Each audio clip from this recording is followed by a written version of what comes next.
ये आकाशवाणी का सागर केंद्र है। आइए सुनते हैं ये भेंटवार्ता जिसमें विश्व स्वास्थ्य संगठन के मध्य प्रदेश प्रभारी और कोऑर्डिनेटर डॉक्टर अभिषेक जैन से बातचीत की है दीपक निषाद ने। इस भेंटवार्ता का विषय है कोविड-19 और विश्व स्वास्थ्य संगठन की भूमिका। तो आइए सुनते हैं ये बातचीत। नमस्कार श्रोताओं, स्वागत करते हैं आपका इस भेंटवार्ता में। आज हमारे साथ बेहद खास मेहमान उपस्थित हैं इस भेंटवार्ता से जुड़ने के लिए। आप हैं डॉक्टर अभिषेक जैन, आप विश्व स्वास्थ्य संगठन के मध्य प्रदेश के इंचार्ज हैं, कोऑर्डिनेटर हैं। आपका हम बहुत बहुत स्वागत करते हैं अपने इस भेंटवार्ता में। जी धन्यवाद सर, कोविड-19 को लेकर के बहुत सारी बातें हो रही हैं और एक महामारी के रूप में इसके कदम बढ़ते ही जा रहे हैं। हालांकि रोकथाम के बहुत सारे उपाय किए गए हैं, लेकिन फिर भी टेस्टिंग बढ़ने के साथ साथ मरीजों की संख्या भी बढ़ती जा रही है। तो इसमें आपसे हम जानना चाहेंगे कि विश्व स्वास्थ्य संगठन इस पूरे मामले को, इस पूरे महामारी को किस रूप में देखता है, क्या भूमिका है विश्व स्वास्थ्य संगठन की? जी, यदि हम कोविड-19 की बात करें, जिसको कि आम बोलचाल की भाषा में लोग कोरोना के नाम से जानते हैं, तो इसको सिर्फ एक नंबर के तौर पे लोगों का देखना और उसको असेस करना और उसके आधार पे जज करना कि महामारी बढ़ती जा रही है, घटती जा रही है, इसको कुछ हद तक ये गलत होगा। जी, आप यदि विश्व के सारे देशों से देखें तो आप पाएंगे कि जो अमेरिकन कॉन्टिनेंट है, जो यूरोपियन कॉन्टिनेंट है और ईस्टर्न पैसिफिक में ये जो चाइना वाला हमारा कॉन्टिनेंट है, यहाँ पर इसके मामले बहुत ज्यादा आए हैं। अच्छी खबर इसमें ये है कि एशियन कॉन्टिनेंट में और अफ्रीकन कॉन्टिनेंट में अभी भी केसेस की संख्या काफी कम है। भारत जहाँ पर लगभग 130 करोड़ की आबादी है, वहां पर अभी जितने मामले हुए हैं उसके हिसाब से हम कह सकते हैं कि हमारी जो समय से पूर्व तैयारियां थी हमारे सरकार के द्वारा, हमारे देश के द्वारा, वो काफी हद तक सही दिशाओं में थी। इस वजह से हम लोगों ने अभी तक इसे कंटेन किया हुआ है। मध्य प्रदेश के संदर्भ में यदि बात करना चाहें तो मध्य प्रदेश के नंबर्स को देख करके ये आपको लग सकता है कि मध्य प्रदेश के नंबर 1000 से ऊपर चले गए हैं तो मत बढ़ रही है।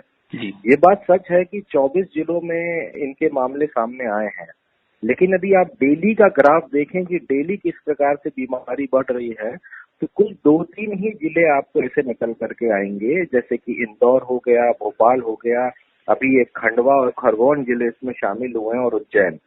इन्हीं जिलों में लगातार केसेस निकल रहे हैं। जी, तो यदि एक लोकलाइज्ड एरिया में कोई बीमारी होती है तो हमारे लिए, स्वास्थ्य अमले के लिए ये एक जाहिर सी बात है, बीमारी का ना होना अच्छी खबर है, पर यदि लोकलाइज्ड बीमारी है तो भी हम इसको कंटेन कर सकते हैं और कंटेन करने के सारे प्रयास किए जा रहे हैं। और किसी को कोरोना हो जाना मात्र ही घबराने का विषय नहीं हो सकता, क्योंकि आपने यदि विश्व के सारे आंकड़ों को भी आपने देखा होगा तो केसेस जो हैं वो 16 लाख के ऊपर है पूरे दुनिया में। लेकिन इसका कहीं ये मतलब नहीं है कि ये 16 लाख लोगों की जान चली गई या 16 लाख लोगों को बहुत ज्यादा सीवियर मेडिकल असिस्टेंस की जरूरत पड़ी। ये एक वायरल इलनेस है जिसमें कि अभी भी ये माना जाता है कि 80% से ज्यादा माइल्ड इन्फेक्शन होता है। तो इसलिए कोरोना हो जाना इसका कतई ये मतलब नहीं है कि आपकी जान पर कोई आफत आ गई है। यदि हम नॉर्मल उपाय जो सरकार द्वारा बताए जा रहे रखे तो इससे बचा भी जा सकता है और इसे नियंत्रित भी किया जा सकता है। जी, आपके कहने का मतलब ये है कि कोरोना कोई ऐसी बहुत बड़ी डरने की चीज नहीं है, कोई ऐसी खतरनाक चीज नहीं है। हालांकि बीमारी का ना होना अच्छी चीज है, लेकिन आपने एक बात और कही कि ये खास कुछ ऐसे चिन्हित एरियाज हैं, जिले हैं, क्षेत्र हैं जहां पे ये बीमारी फैल रही है और ये एक तरह से स्वास्थ्य अमले के लिए एक तरह से राहत की खबर हो सकती है, क्योंकि वो लोकलाइज्ड है तो उसको कंटेन करना ज्यादा आसान है। जी, तो डॉक्टर अभिषेक जैन, आपसे हम जानना चाहेंगे कि क्या कारण रहे हैं कि उन्हीं खास क्षेत्रों में इस बीमारी का जो प्रसार है वो ज्यादा हुआ है, ये वायरस ज्यादा स्प्रेड हुआ है? देखिए, इस वक्त इसके लिए एक चीज होती है लिंकेज। जब भी कोई वायरस स्प्रेड होता है तो हम लोग जहां तक संभव हो उसका एक लिंकेज एस्टैब्लिश करने की कोशिश करते हैं कि इस व्यक्ति को यदि ये इन्फेक्शन हुआ है तो किस सोर्स से आया होगा। तो वो लिंकेज एस्टैब्लिश करने की बात थी। तो कुछ लोगों में हमको ट्रैवल के प्रमाण मिले हैं और जैसा कि आपको पता होगा, भारत सरकार ने शुरू से ही एक एडवाइजरी जारी की है कि यदि कोई व्यक्ति इंटरनेशनल ट्रैवल करके आया है तो वो इंटरनेशनल ट्रैवल वाला व्यक्ति वो क्वारंटाइन रहे 14 दिनों के लिए और यदि उसे कोई सिम्टम आता है तो वो उसे सरकार को बताए। हर एक प्रोग्राम 130 करोड़ की आबादी में सारे कार्यक्रम सिर्फ स्वास्थ्य विभाग का अमला या सरकार नहीं चला सकती। इसमें जन सहभागिता सुनिश्चित करना सबसे आवश्यक होता है। अच्छी बात ये रही कोरोना के उसमें कि आज लगभग भारत का हर एक नागरिक कोरोना के बारे में जानता है और उसे पता है कि बेसिक रिक्वायरमेंट्स क्या है अपने आप को बचाने की।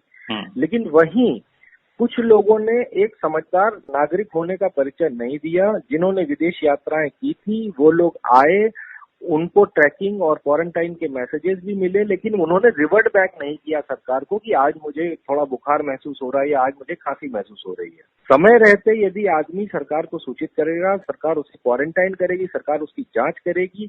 उस व्यक्ति को हम इन्फेक्ट होने से नहीं बचा सकते, लेकिन उस व्यक्ति के द्वारा अन्य लोगों को ना हो, कम से कम उसकी रोकथाम तो कर सकते हैं।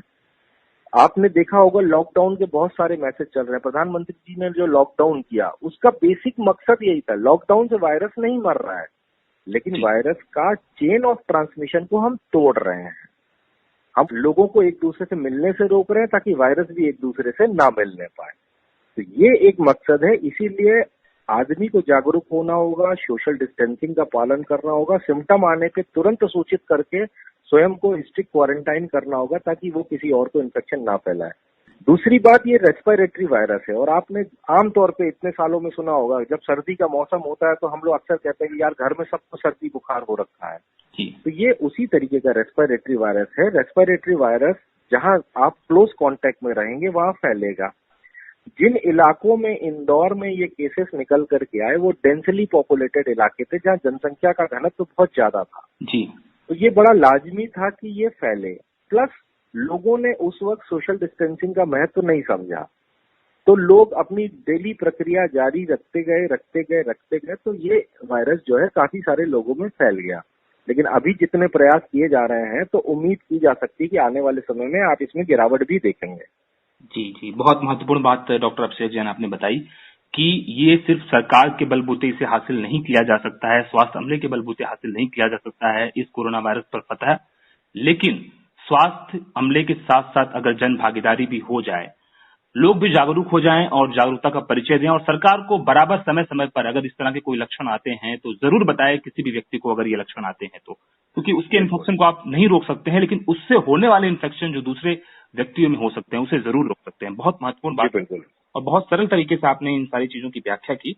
और डॉक्टर अभिषेक जैन, जैसा कि आपने बताया कि लोकलाइज्ड एरिया में ये चीजें आ रही हैं, शुरू में आदमी की जो दिनचर्या होती है, जो उसकी लाइफ स्टाइल होती है, आदमी इन चीजों के लिए तैयार नहीं होता है कि इसको मास्क लगा के चलना है, सोशल डिस्टेंसिंग मेंटेन करनी है। लेकिन अब पिछले 2-3 महीने से जिस तरीके से ये ग्राफ पूरे दुनिया में बढ़ा है और भारत में भी खासकर बढ़ना शुरू हुआ है, तो लोगों के अंदर ये लाइफ स्टाइल में परिवर्तन आ गया है कि हमें अब इस तरीके से अपने जीवन यापन को जारी रखना है अगर हमें कोरोना वायरस से लड़ना होगा तो निश्चित रूप से ये केसेस को कंटेन करने में, रोग को रोकने में, वायरस के प्रसार को रोकने में काफी हद तक मददगार सिद्ध होगा। और हम ये उम्मीद कर सकते हैं कि आने वाले कुछ हफ्तों में हमें स्थिति जो है स्थिर होती हुई नजर आएगी। जी बिल्कुल। इसमें डॉक्टर अभिषेक जैन आपसे एक बात और जानना चाहेंगे हम कि WHO की खासकर बात करें, हम विश्व स्वास्थ्य संगठन के हस्तक्षेप की बात करें तो विश्व स्वास्थ्य संगठन का कोरोना वायरस महामारी को लेकर के किस तरह का हस्तक्षेप है और किस तरह की मदद मुहैया कराता है सरकारों को? जी, जैसा कि आपको पता है कि विश्व स्वास्थ्य संगठन जो है वो एक टेक्निकल संस्था है और मेडिकल की फील्ड में सर्वोच्च संस्था है। तो विश्व स्वास्थ्य संगठन का बेसिक जो ग्लोबल स्तर पर आप कार्य देखें तो किसी भी चूंकि एक नई बीमारी थी, तो नई बीमारी के बारे में जितने भी संभावित रिसर्च पेपर, आर्टिकल और जानकारी है वो बाकी सरकारों को मुहैया कराना और अपने अनुभव के आधार पे और पुराने जितने भी इतिहास में इस तरीके के वाक्य हो उनके आधार पर अपने टेक्निकल एक्सपर्टीज देना कि किस तरीके से बचा जा सकता है। तो जैसे ही कोरोना के बारे में यदि आपको मैं इतिहास बताऊं तो 1 जनवरी को WHO को ये नोटिफाई हुआ था चाइना के द्वारा कि हमारे यहाँ एक अनयूजुअल निमोनिया के केसेस हो रहे हैं। 1 जनवरी को इसको नोटिफाई किया गया, 7 जनवरी को वायरस आइडेंटिफाई हो गया था और उसके बाद WHO ने सारे देशों में इसकी एडवाइजरी जारी कर दी थी। WHO रोज एक बुलेटिन जारी करता है जिसमें कि डिसीज के पूरे पैटर्न को सभी को एक्सप्लेन करता है, मेंबर कंट्रीज को। सारी मेंबर कंट्रीज को इसकी जांच के लिए जो किट और स्ट्रेन की जरूरत होती है वो मुहैया कराता है, टेक्निकल एडवाइजरी हर एक चीज से रिलेटेड। जनता को क्या मैसेज जाना चाहिए, इंस्टीट्यूट को क्या मैसेज जाना चाहिए, लोगों को क्या मैसेज जाना चाहिए, वो सारी चीजें WHO करता है। WHO इंडिया या WHO मध्य प्रदेश की यदि हम बात करें तो जिस वक्त से ये कंट्रोल सेंटर स्टैब्लिश हुआ था हम लगातार सरकार के संपर्क में हैं और सरकार के साथ कंधे से कंधे मिलाकर के काम कर रहे हैं। हमारे जो प्रमुख क्षेत्र हैं जिसमें हम सरकार को सहयोग कर रहे हैं, उसमें सबसे प्रमुख है सर्वेलेंस, क्योंकि सर्वेलेंस हमारा एक एक्सपर्टीज एरिया है।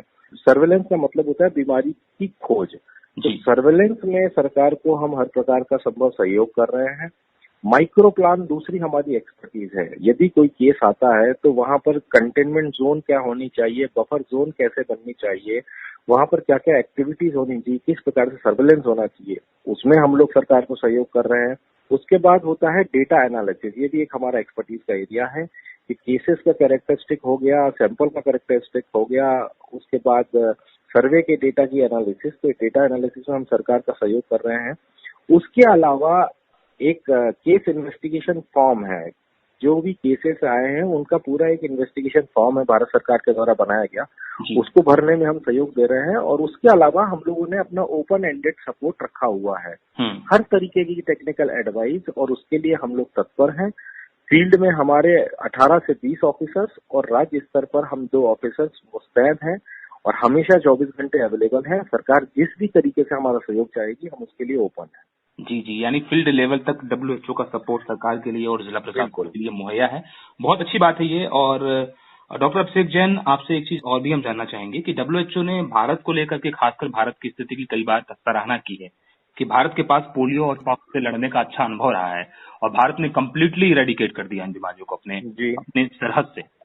तो कोरोना वायरस को लेकर के हम ये कह सकते हैं कि भारत का जो पुराना अनुभव है और भारत का जो प्रिपेयर्डनेस है, खासकर WHO के कोऑर्डिनेशन के साथ, कोलैबोरेशन के साथ जो चीजें हो रही हैं, वो निश्चित रूप से हमें एक राहत भरी खबर दे सकता है, हमें एक उज्जवल भविष्य की तरफ इशारा करता है। बिल्कुल, भारत में सर बहुत ज्यादा पोटेंशियल है और ये भारत में हर वक्त लोगों ने साबित किया है। जी, हमारा जो जियोग्राफिकल डाइवर्सिटी है, लैंग्वेज बैरियर्स है, इकोनॉमिक बैरियर्स है, उन सबको पार पाते हुए आज तक जितने भी कैंपेन भारत सरकार ने किए हैं, जिसमें कि small pox eradication, polio eradication, maternal and neonatal tetanus elimination, और अब जाकर के जो मीजल्स और रुबेला के लिए भी कमर कसी है, जिस इस प्रकार से नियमित टीकाकरण सुविधाएं, स्वास्थ्य सुविधाएं सब जगह पहुंचाई गई हैं, ये बात तय है कि जो हमारा मैदानी अमला है, ये कंपैरिजन ना किया जाए कि अमेरिका में क्या सिस्टम है और हमारे यहाँ क्या सिस्टम है, लेकिन जो हमारा सिस्टम है वो इतना एफिशिएंट है कि यदि हमने कमर कस ली तो हम हर एक उस व्यक्ति तक पहुंच करके उसको स्वास्थ्य संबंधी जानकारी भी दे पाएंगे और उनको कंटेन भी कर पाएंगे, और ये हम कर लेंगे। बस वक्त की बात है। हमारी इकोनॉमी, हमारी पॉपुलेशन डेंसिटी, हमारे जियोग्राफिकल टेरेन, ये हमारे लिए थोड़े बहुत चैलेंजेस हो सकते हैं, लेकिन ये ऐसे चैलेंजेस नहीं है कि हम इसको ओवरकम ना कर सके। बट यहाँ पर लोगों को भी एक चीज समझनी होगी कि ये कोई ऐसी बीमारी नहीं है कि आज आपने एक जादू की छड़ी घुमाई और कल ये रुक जाएगी। जिस हिसाब से इसका ग्राफ ऊपर गया है उसी के हिसाब से उसका ग्राफ नीचे भी जाएगा। जी। तो लोगों को धैर्य रखना होगा और लोगों को ये मानना होगा, ये भरोसा करना होगा और भरोसा दिखाना होगा कि जो जानकारियां सरकार ने उन्हें दी है और जो जानकारियां उनके पास है उनका वो पालन करते रहे। ये अपने आप इन सारे प्रयासों के बाद ये ग्राफ वापस से नीचे जाएगा। आप यदि सिर्फ क्यूमुलेटिव नंबर को देखेंगे तो क्यूमुलेटिव नंबर का मतलब ही होगा कि नंबर तो हमेशा बढ़ेगा। जी जी। आज यदि 1100 केस है तो कल डेफिनेटली 1200 ही होंगे, 900 तो नहीं कहा जा सकता उसको। लेकिन आपको यहाँ पर ग्रोथ का पैटर्न देखना होगा कि पहले जितनी एक्सपोनेंशियल ग्रोथ हो रही थी अभी उतनी हो रही है कि नहीं हो रही है, ये ग्रोथ का पैटर्न देखना होगा। जी, और इसके साथ साथ एक जो राहत भरी खबर ये भी है कि 10% से ज्यादा मरीज ऐसे हैं जो स्वस्थ होकर घर भी जा रहे हैं। बिल्कुल, और ये फिगर तो अभी प्रिलिमिनरी फिगर है। जी जी। क्योंकि आप यदि ध्यान से देखेंगे तो हमारे यहाँ जो प्रकोप चालू हुआ वो लेट मार्च में चालू हुआ। तो लेट मार्च में चालू होकर के उन मरीजों को भर्ती किया गया। तो इसका ये मतलब कहीं नहीं था कि जितने भी मरीज भर्ती हुए वो सब के सब सीवियर थे। उनको भर्ती इसलिए किया गया ताकि उनको सही तरीके से आइसोलेट रखा जा सके। जी जी। उसके बाद डिस्चार्ज की भी एक गाइडलाइन होती है। डिस्चार्ज की गाइडलाइन ये होती है कि डिस्चार्ज करने से पहले 24 घंटे के भीतर उसके 2 सैंपल नेगेटिव आ जाए, ताकि हम ये इंश्योर हो जाएं कि अब इनके शरीर में किसी प्रकार का कोई वायरस एग्जिस्ट नहीं करता है, तब उनको डिस्चार्ज करते हैं। तो इस पूरी प्रक्रिया में 14 से 16 दिन का वक्त लगता है। तो इस वजह से ये अभी धीरे धीरे रिकवर होकर के आपको ये फिगर मिलना चालू हुआ। जैसे जैसे हम आगे बढ़ेंगे रिकवरी की तादाद बढ़ती जाएगी और नए केसेस की तादाद घटती चली जाएगी। बहुत अच्छी बात है डॉक्टर अभिषेक जैन, आपने पूरे रिसर्च और पूरे डाटाबेस और आंकड़ों के आधार पर बताया कि किस तरीके से ये फिगर आपको भी बढ़ता हुआ दिख रहा है। लेकिन अगर हम इसको समग्रता में देखें, टोटलिटी में देखें, तो ये बहुत घबराने की खबर नहीं है, ये बहुत सामान्य सी चीज है। दूसरी चीज, एक अभी हाल में HCQ हाइड्रोक्लोरोक्विन को लेकर के बहुत चर्चा चल रही है और लोगों ने बगैर डॉक्टरी परामर्श के भी इसे लेना शुरू कर दिया है। तो WHO की क्या गाइडलाइन है इसे लेकर के? WHO की, भारत सरकार की, और भारत सरकार का तो इस पर गैजेट नोटिफिकेशन भी आ गया है। उस गाइडलाइन में साफ साफ ये कहा गया है कि वो स्वास्थ्य कर्मी जिनको की एक्सपोजर का खतरा है या किसी पॉजिटिव मरीज के क्लोज कॉन्टैक्ट जिनको एक्सपोजर का खतरा है, इन लोगों के लिए हाइड्रोक्लोरोक्विन को प्रिस्क्राइब किया गया है। सामान्य जनता के लिए हाइड्रोक्लोरोक्विन प्रिस्क्राइब ड्रग नहीं है और उनको लेना भी नहीं चाहिए। ये लोगों को समझना होगा कि चीजों की कैटेगरी क्या है।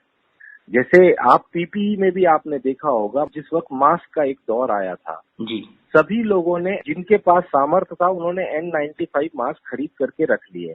नतीजा क्या हुआ कि स्वास्थ्य विभाग के लिए N95 मास्क कम पड़ गए।